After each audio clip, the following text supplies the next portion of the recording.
Bismillahirrahmanirrahim. Assalamu alaikum dear students. I explained you red state and blue state in the context of US elections. Now I am going to explain you another very interesting term, and that is purple state.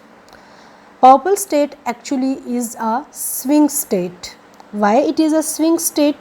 Because it could either go blue or red. That's why sometimes this purple state is known as battleground state. Why it is called battleground state? Because if Democratic Party gets maximum vote, then this state will be known as a blue state.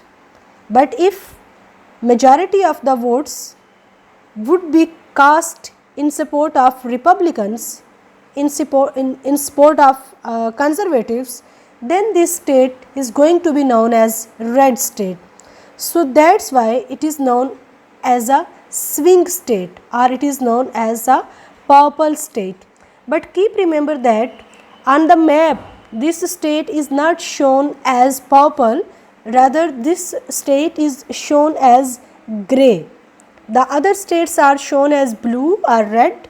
Blue states are indicating that here majority of the votes have been gotten by Democrats, and red states are indicating that Republicans got overwhelming majority from these states.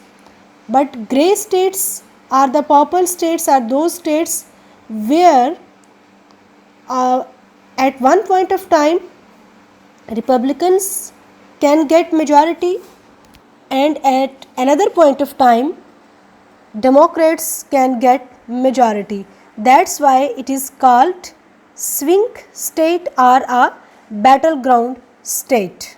Take care. Allah Hafiz.